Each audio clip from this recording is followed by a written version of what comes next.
If the next 4 weekends go Auburn's way, do you keep Bryan Harsin?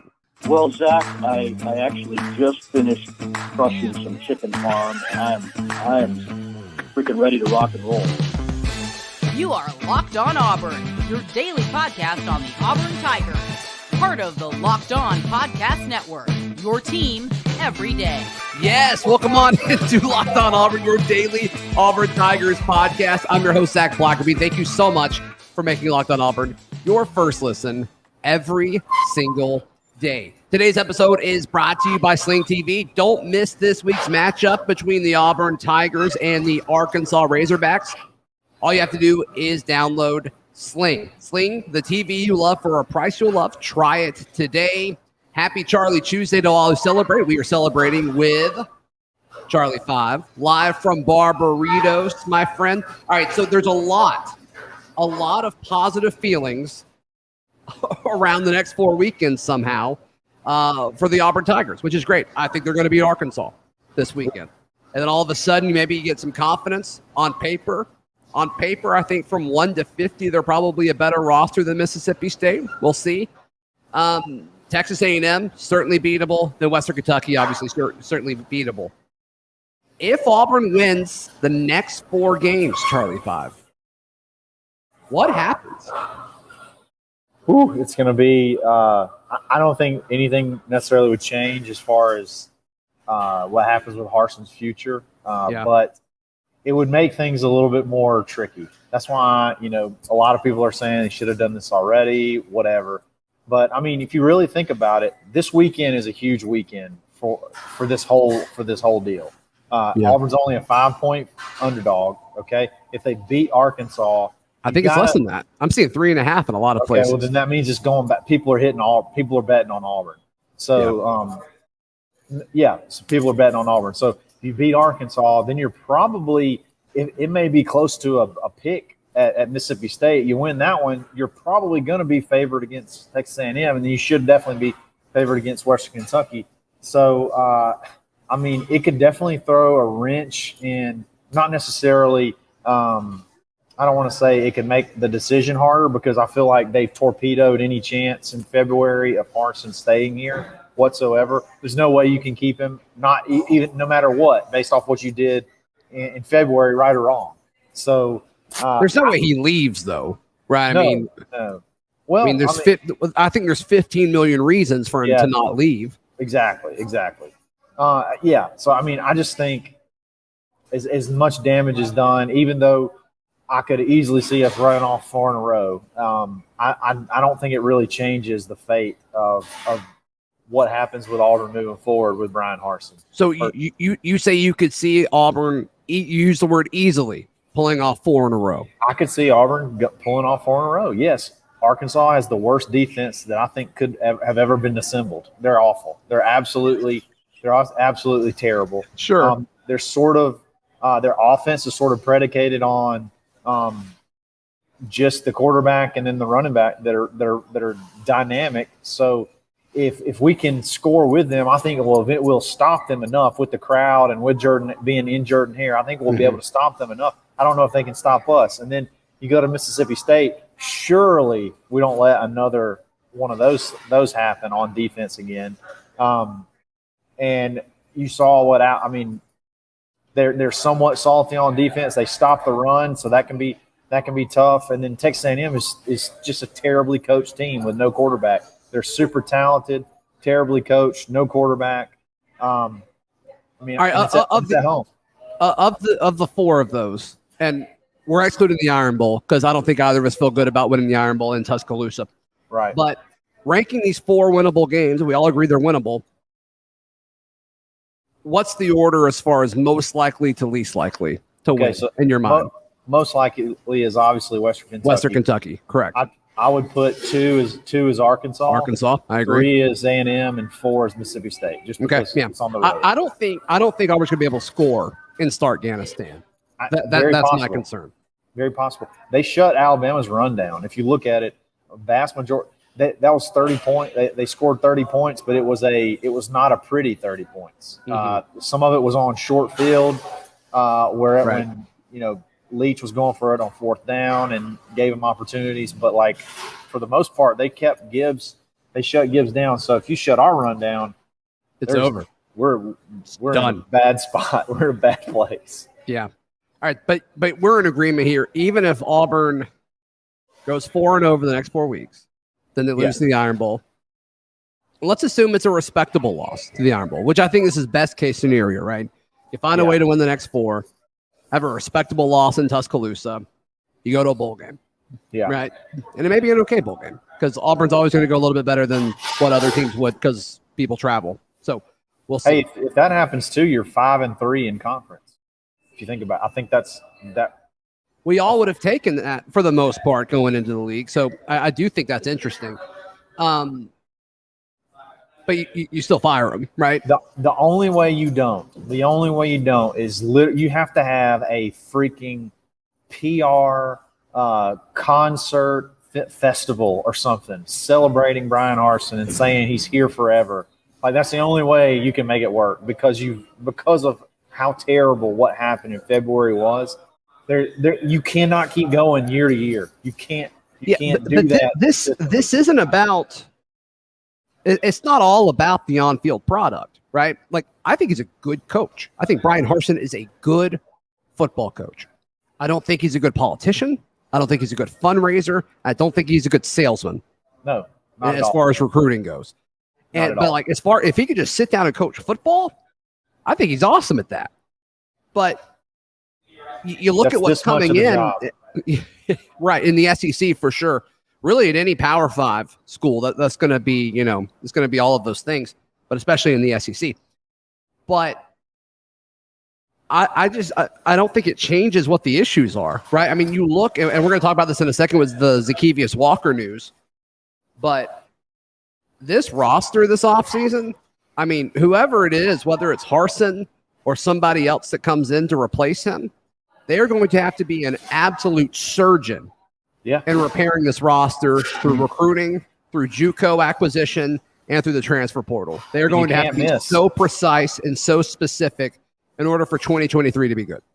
To be even competitive, honestly. They got to be – and you can't miss. You can't miss on guys like your portal guys. They have to not only – you have to get them, they have to be able to start. Like, they're going to have, like, SEC players added to this roster. And like I said, you can't miss. You can't miss on them. So you got to evaluate them perfectly. You got to get them in, and they have to hit. So it's a tough issue for anybody coming in, or Harsin if he were to stay by some miracle. But like you said, I don't think any of those things that you've said, the big concerns have changed at all, and they won't. And some of that is probably not a bad thing on Harsin's side because it would be him admitting, I guess, he was wrong and we're right or whatever. So I don't know. You're right. The biggest issues. If we're 6-6 and we have a great recruiting class and we fill needs in the portal and we're building something and there's something tangible you can point to that says you're building, I'm all for it. Okay. That to me is the biggest thing when I just can't reply to all the comments, but everybody's like, yeah, Saban wasn't good. They didn't have a great team their first year. And it's like, that is true, but they did have the number 1 recruiting class coming in. Yes, absolutely. You could easily talk yourself into future. And this roster, we don't know what's going to happen in December with the transfer portal stuff, but this roster is not as good as it was a year ago. And it is on pace to be worse next year. Worse. And it's like, far. so all the folks that are pro Harsin, I'm cool. I think Harsin is a good football coach. I'm not attacking him there. But if you're pro Harsin and saying that he's building something, I don't know what you're looking at.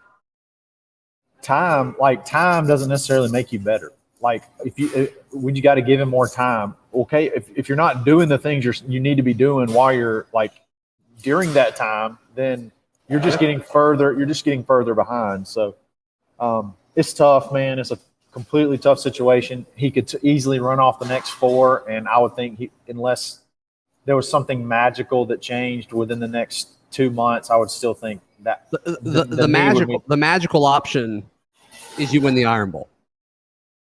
Maybe so. You can't fire him after he wins the Iron Bowl. Yeah, that's true. Is that going to happen? I don't know, but that's how you win people over. You probably win some recruits. We'll see if it happens. All right, the Zykeivous Walker news. Bryan Harsin confirmed yesterday at his Monday press conference that Zykeivous is no longer with the team. I think that has some big picture ramifications, despite how little he played this year. Let's touch on that in just a second, Charlie 5. I got to tell you about our friends at Simply Safe. As everyone knows, athletes rise and fall in the ranks, but when it comes to saving money, Simply Safe always stays on top. Right now, you can save big with Simply Safe Home Security. They're giving listeners, yes, you, and viewers, hello, YouTube friends, 40% off their advanced security system. Simply Safe was just named the best home security of 2022 by U.S. News. I use Simply Safe. I love it. You'll love it too, because at Simply Safe, your safety is the only thing that matters. I love the doorbell cam that they have. Somebody walks up, you can unlock the door if you want them to leave a package in there, or if it's a guest or somebody that doesn't have a key or whatever it may be. It's just so easy to use. They send you a box based on what you order, a kit, and then you just set it up yourself. You don't need somebody to come in and do it for you. So don't miss this chance to save big when you protect your home with the best. Get 40% off your order when you visit simplysafe.com/lockedoncollege today. Customize the perfect system for your home in just a few minutes. Simplysafe.com/lockedoncollege. There is no safe like Simply Safe. Charlie 5, Zykeivous Walker, the former 4-star defensive lineman. I think he could play different spots, end, 3-tech. Maybe if you want to go small, he could probably play nose if you needed him to in a pass rushing situation. It's kind of what we thought, right? But he's no longer with the team. He's going to enter the portal when the season's done. And just a little background here before we jump into the big picture version of this. I was told by somebody close to the situation going into the season, hey, go ahead and have your story written about Zykeivous entering the portal. I'm like, really? That stinks. Why? Because we were kind of all labeling him as the next wave of defensive line talent, right? It sounds like some of the team leaders talked him into staying. That was their goal. Didn't work for the entire season. He wasn't with the team their last 2 road trips. So played very little, but I don't think this matters over the next 4 games, the next 5 games of the season, Charlie 5. To me, this is all about what do you do when you have to repair this roster and reload this roster, and you need guys like Zykeivous Walker, who are very talented, or at least they were highly rated coming out of high school, and you need these guys that are kind of, all right, they're right behind guys that are rotating in. You need those guys to step up next year because you're going to lose so much talent on the defensive front. To me, it's a bit concerning because it's like, I don't know what they're going to do up front next year. Right. No, and I kind of had a feeling, and we talked about it, that Zykeivous could be one that left in the future. This is sort of a just you using context clues and trying to put some things together. He had a very successful freshman year. Gus's last season, he played in all 14 games. He had 9 solo tackles, 14 overall. I think 14 overall. I think he had a sack too. All of a sudden, you come in, you get a little dinged up. The next year, and then there's the whole thing with Harsin in February. Was Zykeivous, which side was he on? Whose friend was he? Whose friend wasn't he? Mm-hmm. He stayed around. And then, now you have this where he never played all year. He was always hurt or whatever. And then he's gone. It's killer. And I feel like you got to killer in regards to depth next year. It's killer in regards to the future. He has a top-rated younger brother, who's I think a 2025 linebacker or safety. So multiple reasons. I missed that. Yeah. Sometimes I feel like even if you have a personality issue or a clash with a player, you have to be able to look at the situation you're in and read the room and understand that next year you lose your whole defensive line.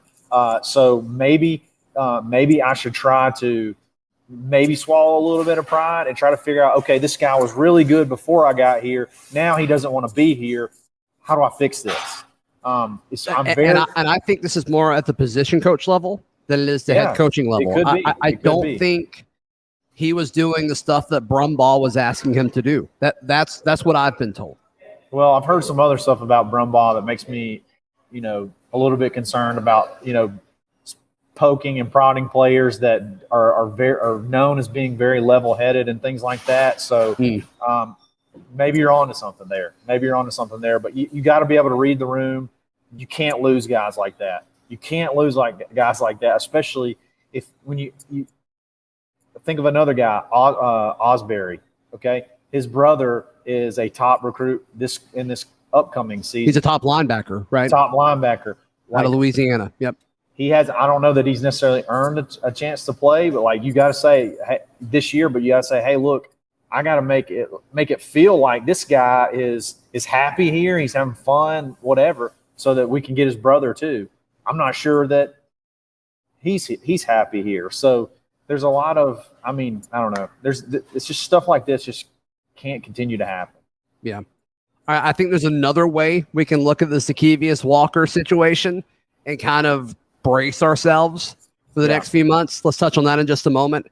Charlie 5 right here on Locked On Auburn. Today's show brought to you by the best place to hire folks ever, LinkedIn Jobs. These days, every new potential hire can feel like a high-stakes wager for your small business.